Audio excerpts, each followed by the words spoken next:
Hello, I'm Richland 2 Superintendent Dr. Kim Moore, and welcome to the first episode of the More You Know podcast.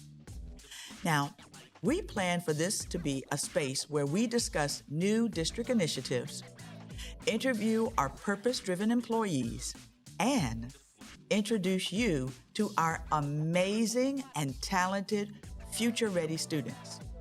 And I am blessed to have two of those students here today. Alyssa Amaker and Delaney Peck are journalism students from Richland Northeast High School. The R&E journalism program, or known to us as CAVPLEX, as they call it, is a nationally award-winning student journalism program. And I have to tell you, I have been so impressed by their work that I agreed to have them come on the podcast today and let them interview me, which means I have not seen any of their questions. Now, I know some of you are thinking, wow, that could be a little concerning. Well, I'm not concerned because I know these two students and I know the level of work that they do in their program. You see, this program sets them up for a career in the field of broadcast. And so my interactions with Alyssa in particular, who I met when I was appointed superintendent, she was the first person to greet me and to ask for an interview. And I've done a short interview with her, and she asked me, can I come back and interview again? Each time she was professional, and she conducted herself as if she was working in the field of broadcasting. So I am excited today, maybe just a little bit nervous, but I'm still excited. And I would like for you at this particular point in time to give a warm welcome to our interviewers, Alyssa and Delaney. Welcome. And I'm going to turn the microphone over to you now. Hi, thank you so much for that warm welcome. I know, she really talked us up in that. She made it sound really good. Because you are good. I appreciate it. Okay, so what are those great questions you have for me today? Well, let me just start off, ask, how was your day? What have you been doing? Well, today was a great day. Of course, for me, every day is a great day because I get to be the superintendent for a great school district for great students. So today, what did I do today? Today, I went to visit schools in the morning. That was my first part of my day. And I got to go to 2 elementary schools and have a wonderful time with our students. And then had a lunch meeting with one of our community partners. Then I had another meeting with a community partner. Then I had a procurement update on where we're at with our procurement, which is our purchasing of items, because I do that quarterly. And then I'm now here with you. Oh, wow. So you get to be the best part of my day because I get to end my day with you. I like that. I like that intro. We actually saw on Twitter that you were at North Springs, I think, and you learned the cricket wave. I did learn the cricket wave at North Springs. Yeah.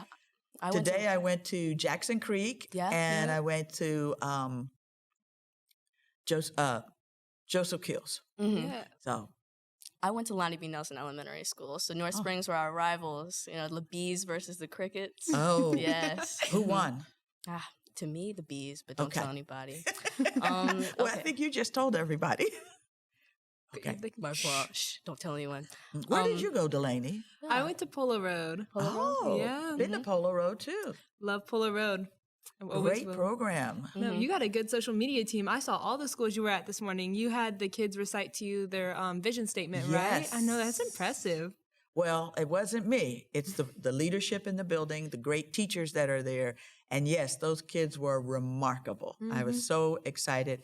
Now, did you see me struggle to get up out of the chair? They didn't put that part on there. I don't think they put you in that. Okay, good. Because if you go in those kindergarten classrooms, they're tiny. the size of those chairs are Yes, tiny. ma'am. And my knees just don't always agree with getting that far down on the ground. But I was able to get up without any help. So yes, that was good.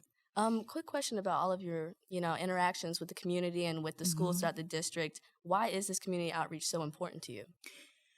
Well, community outreach is one of the foundations of having a successful school district. We have to have our community partner with us to ensure that we're creating that rich and engaging learning environment for every student. Without the community, we would not be able to do most of the things that we do so that you can be successful and achieve your goals. Our community is a part of the village that it takes to educate students. And so having good relationships with our community is critical to our success, ensuring that we have trust with our community, because our community are our taxpayers. And they're the ones that are funding our programs, funding our education, funding everything that we do for our students. So they have to have trust in what we do every single day. We also want to make sure that we create opportunities for students when you graduate so that you can go off and achieve your goals. And that's through our partnerships with the community. So hopefully, as we are continuing to expand those relationships, we'll have things like internships and job shadow opportunities for you.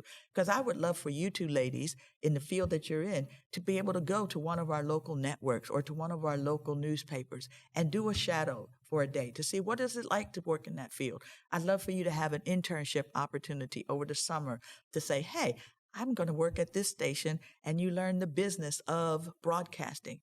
Granted, you do a great job at school, but to be in the workplace and to understand what's required of you, those are the skills that you're going to need to be successful. And it starts with having good relationships with our community. Yeah, yes, ma'am. You just talked about how you visit all these schools, and this one's a little bit right at you right off the back, but you've been through safety screenings, and recently at RNE we had a gun incident get in through the safety screenings. Can you shine some light on how that happened?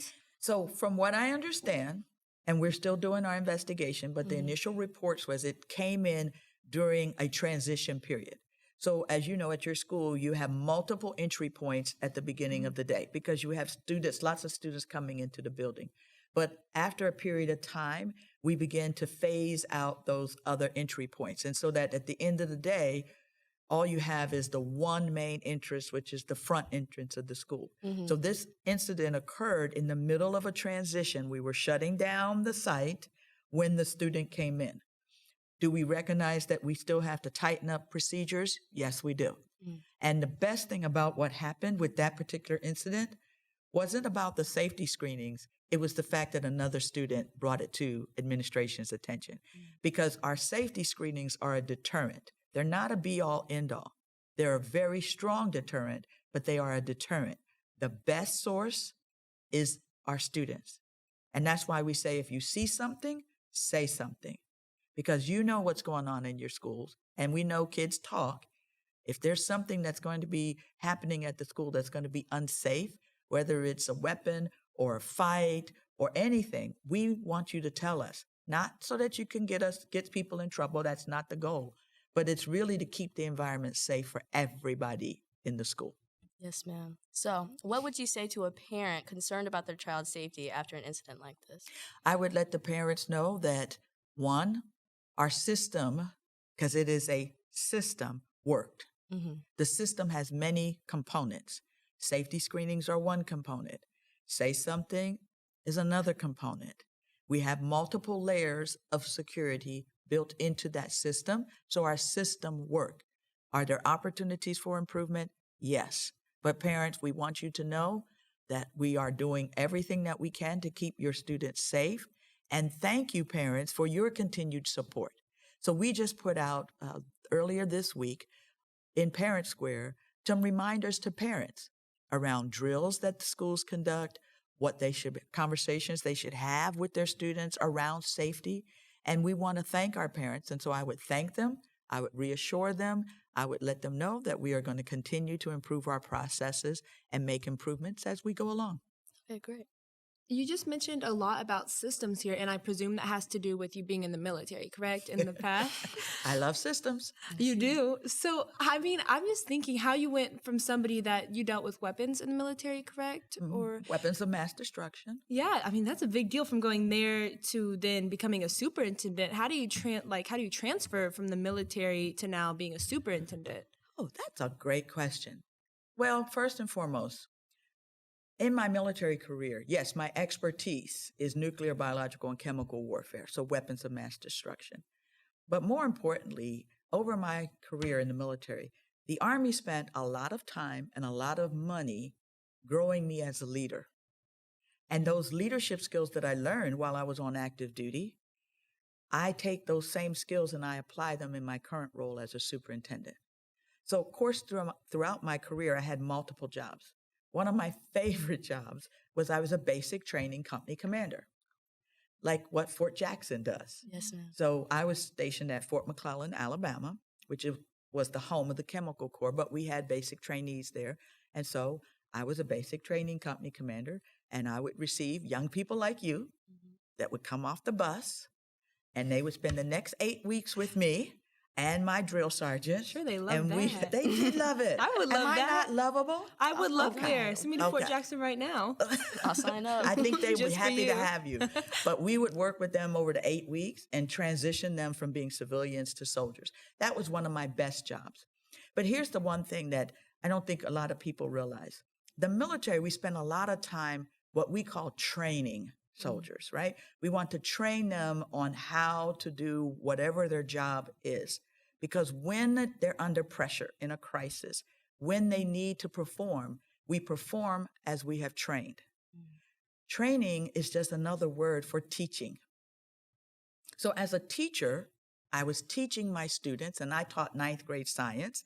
That's my certification's chemistry, and I love science because it teaches you how to think. So I taught 9th grade science. Now, you were 9th graders at one point. Yes, that was during the COVID year, for me at least. I'm a senior now. Yes. It was very difficult, but I pushed through. You did, and you succeeded. Thank you. And so I love 9th graders. And most high school people Ooh. don't like to teach 9th graders. Look at you. You were a 9th grader. But I love teaching 9th graders because they're still excited. They're learning high school and, they do things like run to lunch. Yes. And my seniors would laugh at them when I was a principal. They're like, why are they running to lunch? It's lunch. But they would run to lunch because they were excited. But teaching my 9th graders was like teaching soldiers, just something different. Now, I could not maybe be as direct with them as I was with my soldiers. Like, with my soldiers, I could say, Private, why are you speaking to me? Because the private doesn't talk to the captain. The private talks to the sergeant. The sergeant tells the private if he can talk to the captain. But before he tells the captain if he can talk to the captain, he'll say, ma'am, did you want to talk to this private? No, sergeant, I do not have a desire to speak to this private. Why is this private bothering me? And we would have some fun with the privates, but students I can't do that with. So with students, I would say, of course, Alyssa, what's your question? Delaney, come on, Delaney, need you back on task. Yes, ma'am. But I love teaching 9th graders. And so that's how my military experience prepared me to be here where I am today. Think of them as soldiers. I like that. Just not as direct with them. Just not as direct. I think I would be the sergeant in that situation because I'm a teacher's aide for an English class right now, a freshman, and I'll tell you they're quite the bunch, but I like just speaking with them, hearing about their backgrounds, things like that. It's very interesting. How do you help those 9th graders? I know you're supposed to be interviewing me, but since you're a teacher assistant Yes, ma'am. and you're working with them, how do you help them? Well, at Richland Northeast, we kind of have a pipeline program called College and Career Readiness Center. And Love through it. that, you can actually apply to be CCR status, which grants you certain access and opportunities throughout the school. Like you can go off campus for lunch, things like that. If you have 4 years or multiple years of service in a career-oriented program or in a college-ready program. So if say you're doing something in health science and you want to go into that field in the future, you take all the health science classes and then you end up doing an internship your senior year. I think it's at the hospital or something like that. I know that there's an internship. It's at one of the hospitals. Like a nurse kind of. And you can do something like that, or you can become a teacher's aide like me. And I chose my favorite English teacher, Miss Deborah Cooper. And I love her so much. I love her. She's one of my favorite English teachers I've ever had. She's amazing. Yes, ma'am. Actually, right now we're thinking about talking about the food insecurity issue at our school. And a passion of ours is trying to develop something called the Cavalier Closet, which would help kids, access food in the area. Love it. She's got clothes too. She's putting clothes, feminine products in there. Miss Cooper is the kind of teacher to make sure that you get everything that a student needs. Yes, ma'am. Oh, she's wonderful. So you would highly recommend her to be on the podcast? Oh yes, she's yeah. very big about kids voicing their opinions. I think you should contact her. But being a teacher's aide granted me CCR status at Arnie. And through that, what I do on a day-to-day basis is pass out papers, other things like that. I also just connect with the students. I try to talk to them, learn about their backgrounds, maybe why they aren't doing so well one day, or just say hey to them in the hallways and see how they're doing in their other classes, talk to their teachers with them, and really just see what it's like to be a teacher. That's awesome. You know, that's beneficial for you because it helps you understand what it means to be a teacher.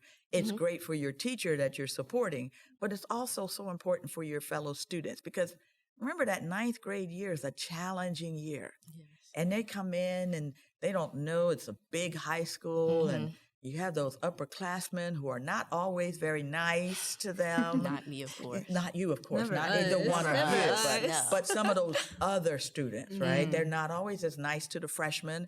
And so for an upperclassman to take the time to talk to a freshman, wow, that makes them feel very special. So thank you for doing that because, you know, one of our core beliefs here in our district is belonging. We want every student to feel like they belong in their school and that they're valued, respected, and welcome, as well as our faculty and staff. And so thank you for doing that, for helping our freshmen. Because remember, I love teaching freshmen. Along with that, I'd say mental health is another issue. And I think that's something that at our school especially, making sure that everyone feels like they belong. Because I'd say our school is pretty diverse, wouldn't you? Yeah, and also just mental health in teenagers nowadays. Like, obviously, there's like almost a pandemic of just mental health issues among teenagers nowadays, I would feel. Why do you think that's the case? I don't know. Everybody has these different theories with social media. You know, they see all these things around the world happening. You know, they have school issues that they don't really know how to deal with. So, I mean, I think that kids need help somehow. I mean, do you know any ways that you think kids could get that help? And, you know, that's a great question, Delaney, because we have been talking about, you know, we hire psychologists. We hire mental health interventionists that will, you know, help us with students. But we don't have enough support to address all of the issues. And so as leadership for our district, we're trying to figure out how can we get more resources to our students. But in order to really address the problem, we have to get to the root cause. And so that's one of the things we're trying to figure out is what is the root cause of this issue? And so you touched on something there that to me is part of the root cause. And that is the bombardment of information, right? And not to blame social media because we're using social media right now with this podcast. So I'm not here to blame social media or criticize social media. But if you identify who you are through the number of likes that you receive, or if someone doesn't say anything positive about you, or they're saying negative things about you, we've always dealt with that. When I was in school many moons ago, yes, we still wanted to be liked. We still wanted to feel like we belonged. You know, we had our friends, but it wasn't constant like social media is. We didn't have all of the TV channels that you have on cable TV where you can see all of these different things. So I just wonder sometimes if it's exposure is part of the challenge. So being young people, what do you think? Help us understand so we can better support you. I don't even know. I just feel like a lot of schoolwork almost at once. I feel like just trying to be a straight A student and then Pressure is the biggest thing I think I deal with as a high schooler. I have like the pressure to I'm trying to take good classes so that I eventually get into good colleges, you know, lead up to that. But then we have all these hard classes and journalism classes that we're trying to get done in. And I know kids that do sports and work and try to get good grades, you know, it's just all the pressure at once. I think a good solution that's been helping us with that, especially, is the amount of good teachers that we've had at our school who are understanding of our situations. And I think just going forward in the future, Richland 2 should have teachers who are more understanding of all of the hard and rigorous courses that we're taking in addition to our extracurriculars. So how could we educate teachers around that? I don't even know. Mr. Ludeman, who is our who's my AP psych teacher, I think him and Miss Cooper have been the most understanding teachers I have had. I just feel like educating teachers that kids have to do more than just school, because I think having a social life is also so important for high schoolers. It's the balance, really. Yeah, you need a balance. That's what we've been learning, I think, especially.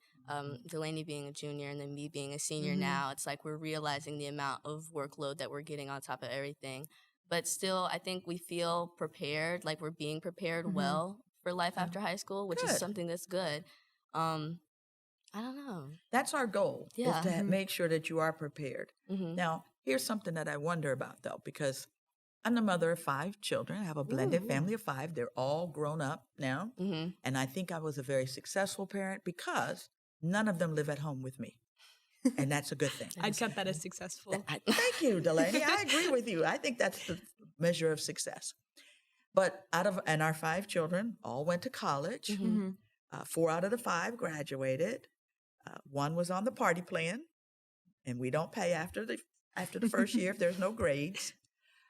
So I wonder, as you are preparing to leave high school as a senior, and then you'll be a senior next year, have we given you what you need to be able to go off and be independent and be successful? Because what the research shows is that on average, your grade point average will drop 1 letter grade when you go to college. So if you're an A student in high school, on average, you'll drop to a B and a B to a C. It's the students that have structure, the students that stay focused on why they're there, that do the things they need to do, that don't drop. But a lot of students have freedom and flexibility, and they don't always have the systems and the self-discipline to do what they need to do. So I wonder, are we giving you what you need in order to be able to successfully navigate an independent lifestyle? I mean, I think there's all these programs. I know you're involved in tons, like Gear Up and CAVID, which is Cavalier Avid, that kind of help prepare. And there's still the public sentiment about R&E. It's kind of looked down upon as a school, which I don't agree with at all. Not at all. It's probably one of the better schools, like getting you prepared wise, and the amazing teachers we have and all the programs like CAVPLEX that we have.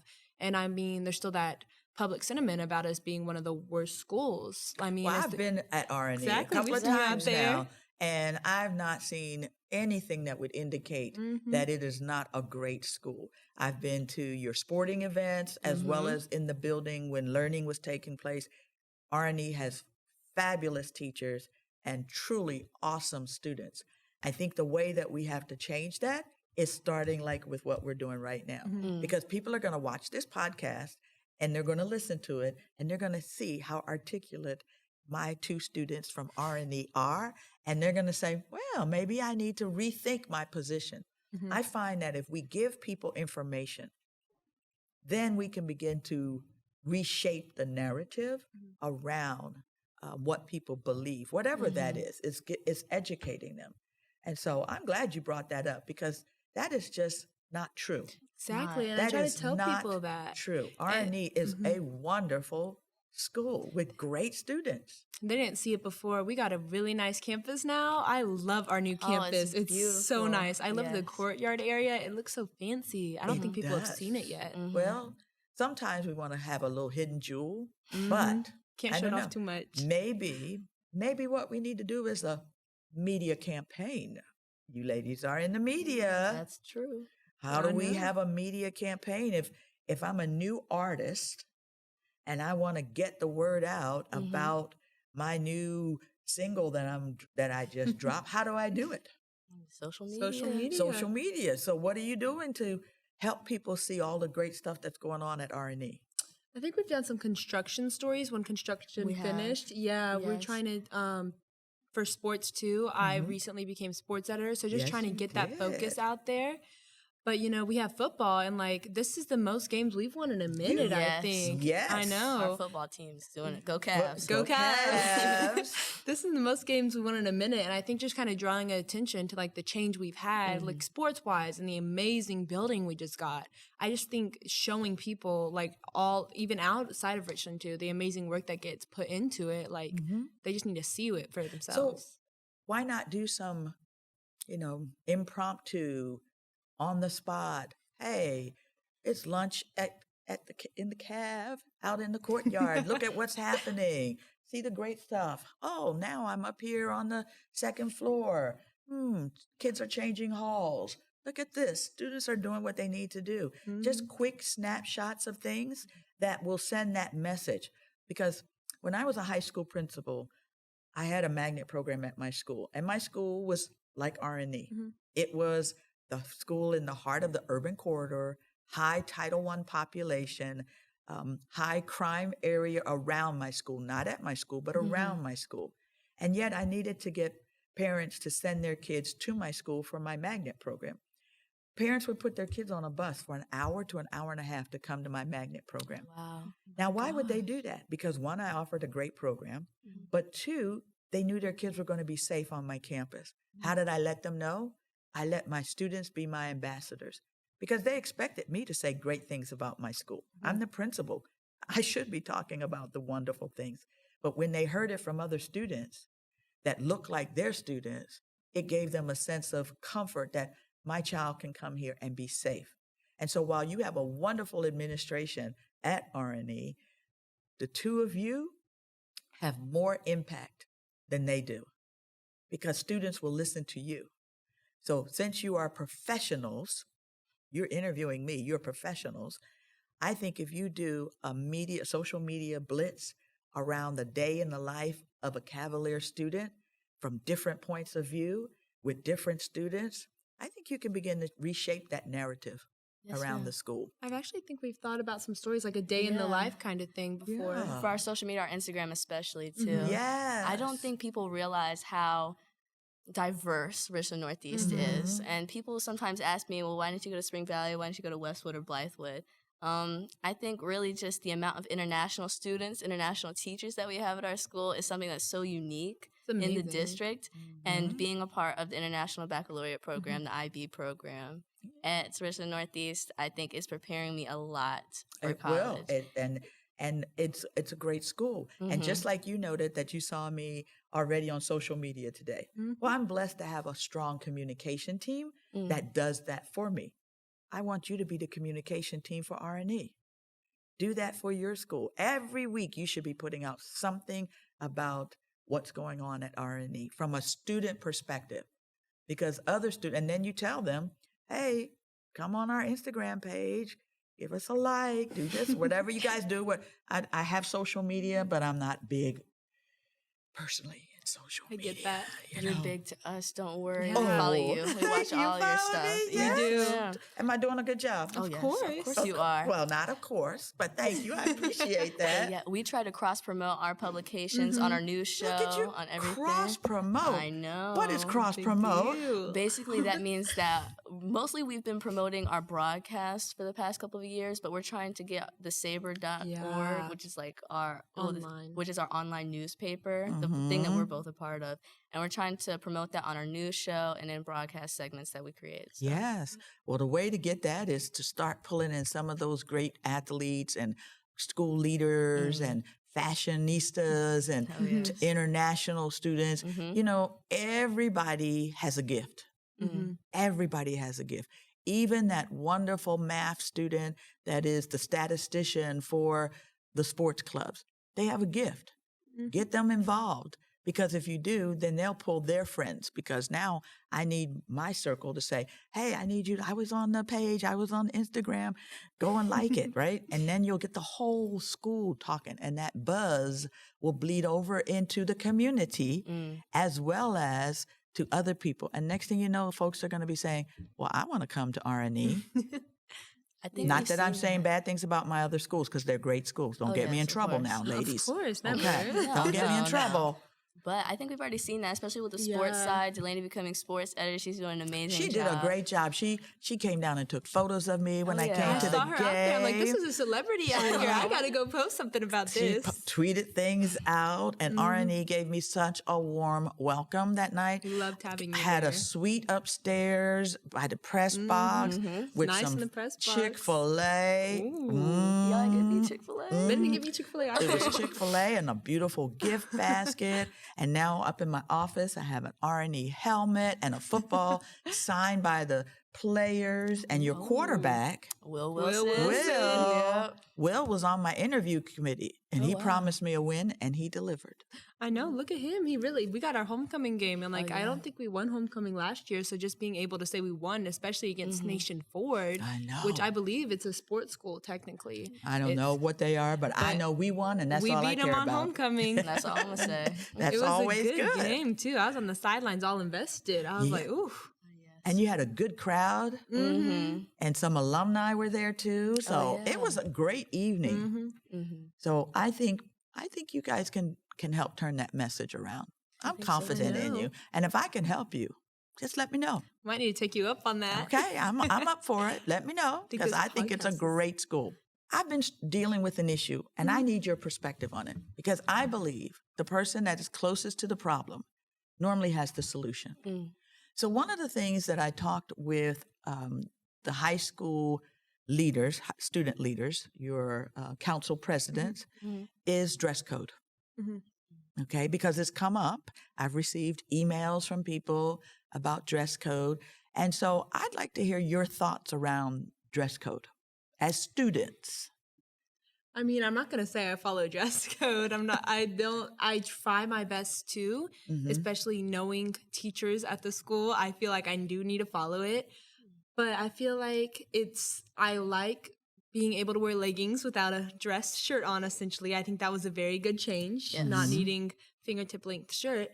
And I think really that just no private areas are shown. I think that's because the world is modernizing so fast. Modernizing so fast.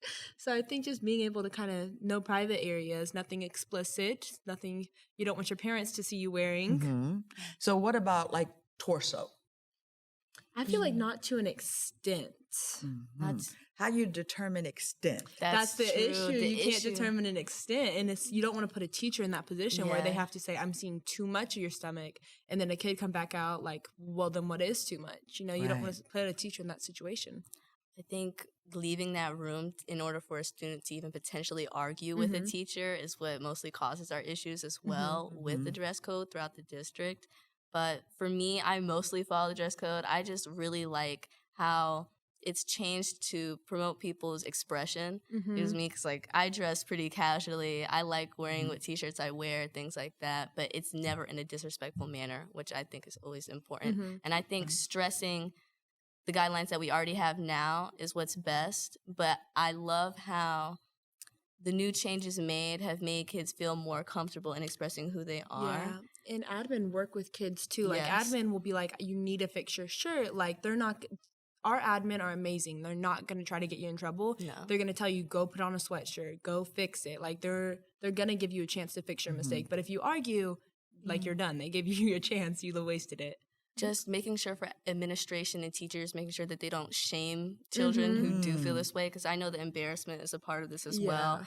And some admin that do come up and maybe tell a student you're wearing something that may be inappropriate for school, I think coming at that with a sense of grace or kindness is very important.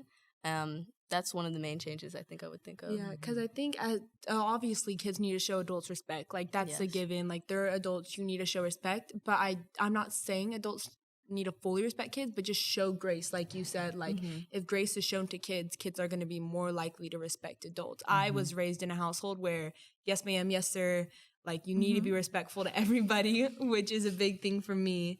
But I think adults just kind of showing grace to kids will really help them out in the long run. So not calling you out like in the hallway. Yeah. Like Alyssa, pull down that shirt.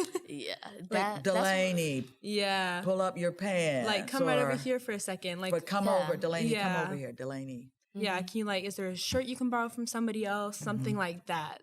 Not immediately calling them in the hallway, like shaming, like you said.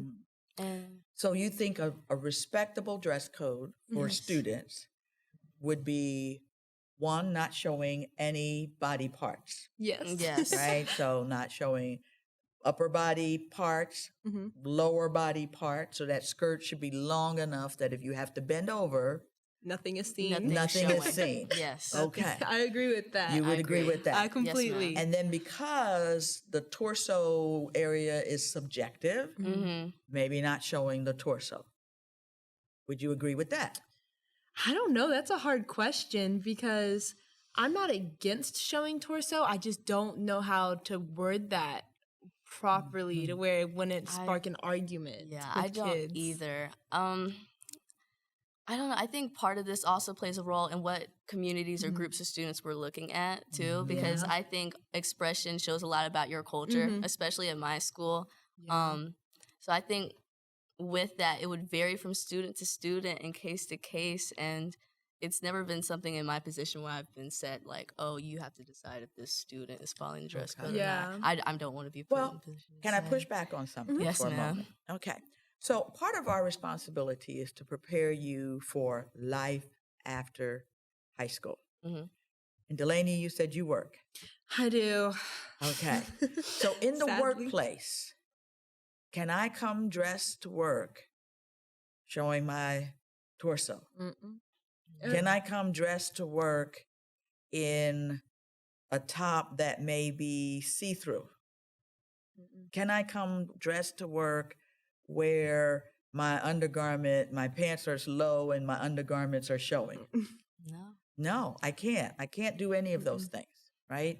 Because when I come to work, I represent the organization that I'm working for.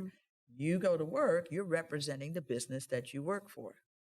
And while they may not have a prescribed dress code, there is an expectation.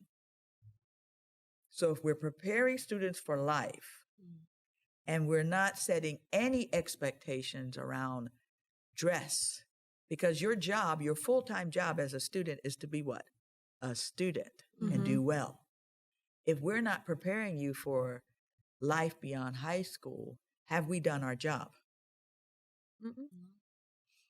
That is a Right? good point. That is a very good point. And so I realized that schools are not the military. So when I was on active duty, I knew exactly what I was going to wear every single day. We had the uniform of the day. I knew what to do with my hair. At that time, hair could not touch the collar. So I had a bun. I even knew what color nail polish I could wear, what color lipstick that I could wear, how long my skirt had to be, how high my heel could be. Now, I'm not saying that we have to be like the military, because I do think as students, as young people, you do need to be able to express yourself in clothes. We do as adults. I'm confident when you look at me, you get a certain impression. Very businesslike, very professional. Boom, boom, I love boom, your shirt, right? by the way. Thank you. I It's love very my shirt too, cute. and my little tie that goes with it. But it's a certain perspective, right? Yes, ma'am. And but my individuality is shown for me with my brooches, because I wear brooches, Love it. right? It's Some really people cute. like socks. Some people do, other things that says that's who I am. So I think that individuality and that expression of self is critical and should be encouraged in students. But we still have an obligation to create a learning environment and remove distractions, but also prepare you for life. Yes, ma'am.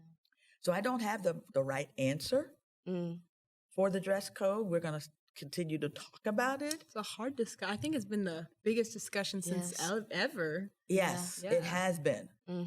We've had a lot of stories written. Well, we've been Yeah. writing a lot of stories about that as well over the past Yeah. few years too. So maybe Well, you'll I get some would more love student to get your opinion. feedback as you're Yeah. writing stories and you're hearing from your students. Yeah. We love it when students come to the school board meetings and share information that's relevant to you. So I would love for you to come to a school board meeting and share with us kind of what you're hearing from your colleagues at RNE around the dress code and any other issues that are important to you. Because your voice matters. Student voice is extremely important. You're the closest to the work that we do. So we need to know from you, are we meeting your needs? Are you getting what you need? I'm happy that you tell me about this great teacher that you have. You're a great English teacher. But we also want to know if there's some areas that are not meeting your needs, because that's important too. And that's actually our CAVPLEX motto, give a voice to the voiceless. Is that correct? Yeah. I love that. That's our motto. Yeah. We have it outside of our room. Yeah, it's on a little LED light, right? Yeah. Yep, give a voice to the voiceless. Go to those freshmen. Ask them how they're doing. Mm-hmm. Don't be mean to them. I'm never mean. Never. Nope. Give them some jobs to do.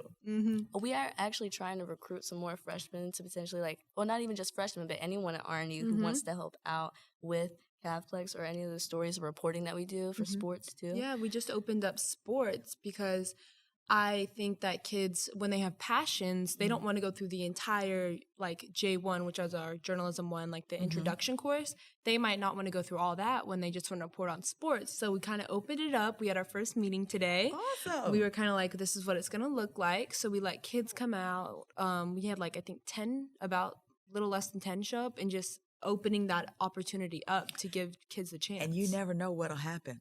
They start doing it, and then it's like, oh, I like this. I'm good at this. I want to do more of it. And then they'll want to take the class. Hopefully that was one of our goals, is we get them really involved in, I think sports is the first thing we opened up.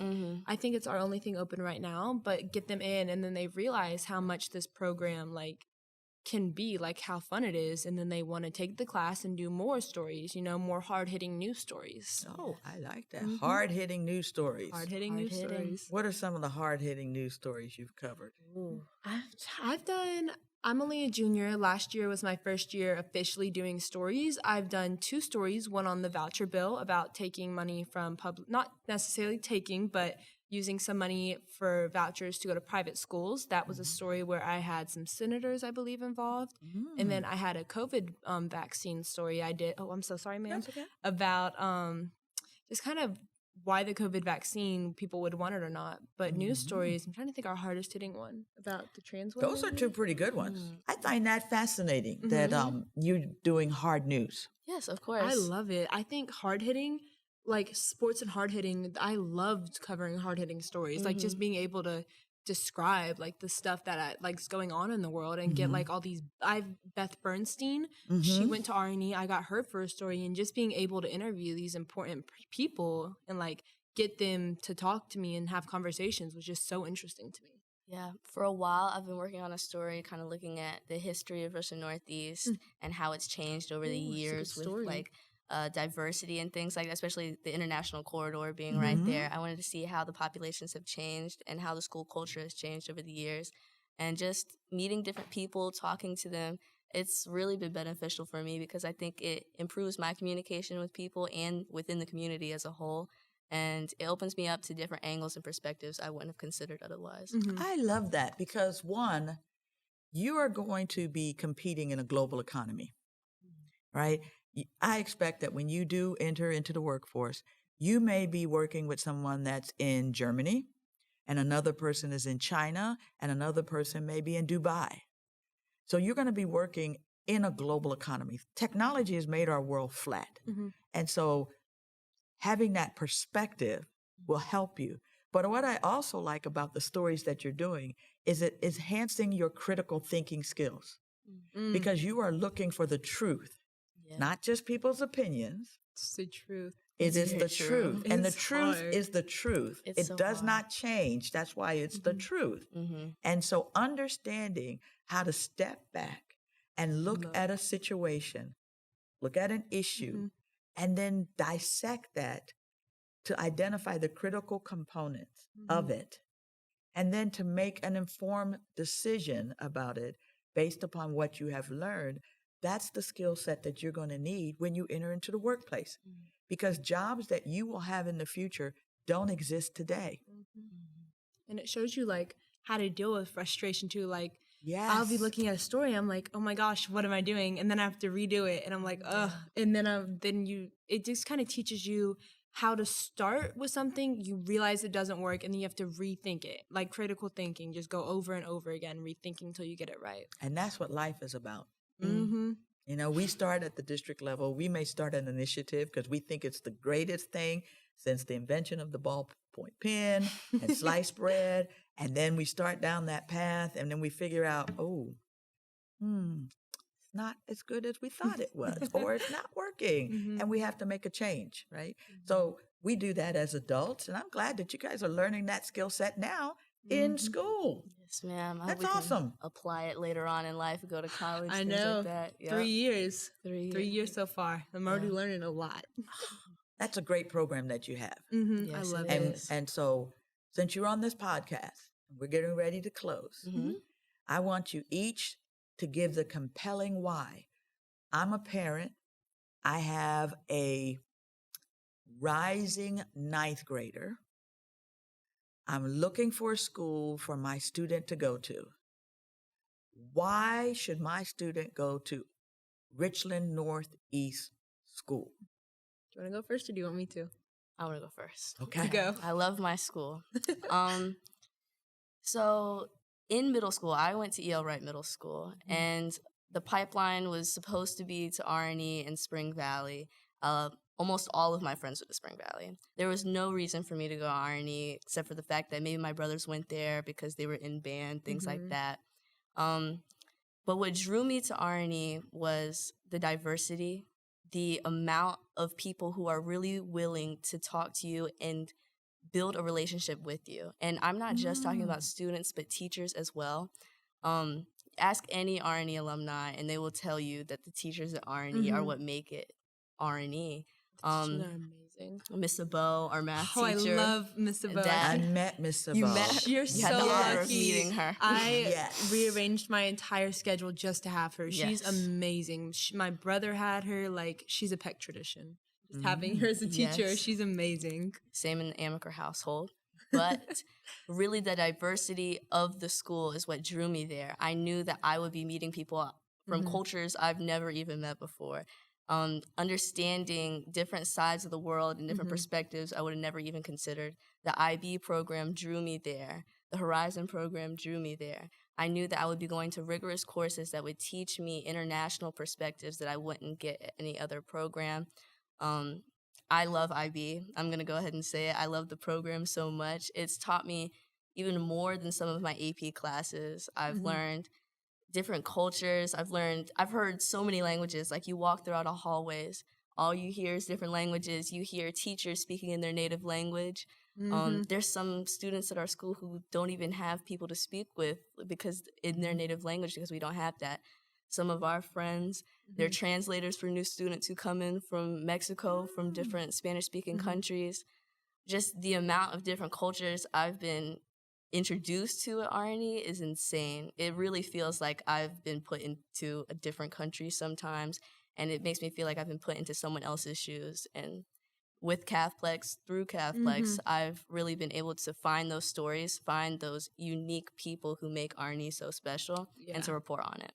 So that's why. Thank you. All right, Miss Delaney.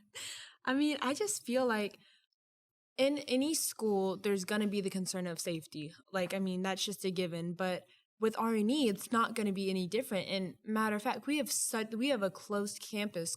I think that's what we would. Yeah, our campus is closed. Like, I feel just as safe there as I would at any other school. So when parents are using safety as an issue to not send their kids there, I'm just over here thinking, I'm like, I mean, it's the same thing at Spring Valley or Westwood or Ridgeview, where there's still like the same amount of safety there. But just like you said, the amazing programs that like CAVPLEX has opened up so many doors for me to be able to do all these stories.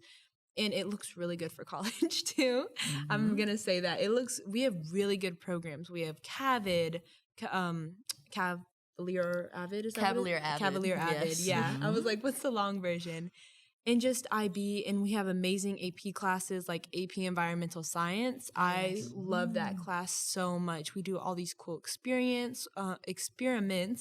We got to figure out what cars produce the most carbon dioxide the other day. That was so cool. Yeah, she was there for that. It was so cool. We went out to our cars and we were able to draw labs. And our teacher, Miss Krieger, did that for a job before she came there. So she'll teach us, like, she has that real world experience. We have such overqualified teachers at Arnie that love Arnie so much. They stay there and then they show what they did as their job, kind of like what you did when you taught chemistry. They show what they did as their job and spread that passion everywhere.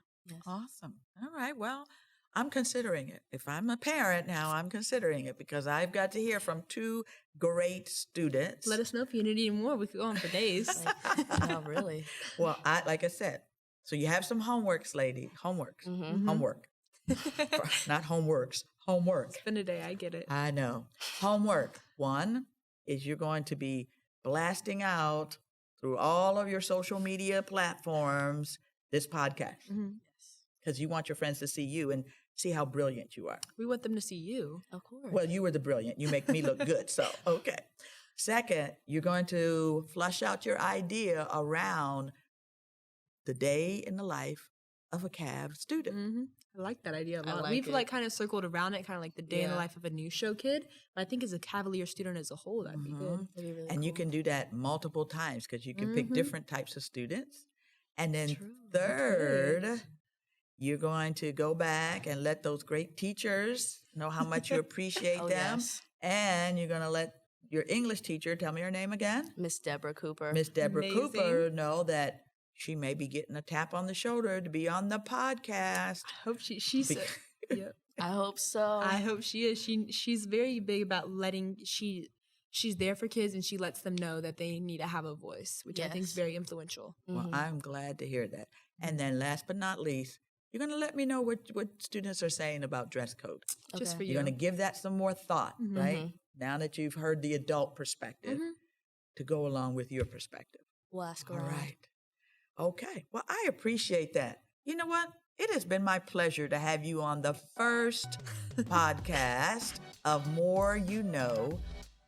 I am so excited for our Richland 2 community to be a part of this conversation.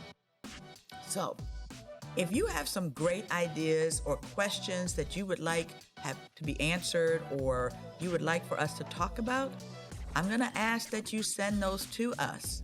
And then, you don't know, I might tap you on the shoulder and ask you to come be a guest on our podcast so that we can discuss those things that are important to you. I want to give a very special thank you to Alyssa and Delaney for taking time out of their very busy day. They are wonderful students at Richland Northeast High School who are doing amazing things and are going to be world changers as Richland 2 graduates. So with that, I'm going to say thank you. Remember, in Richland 2 School District, we are purpose-driven so that our students will be future ready.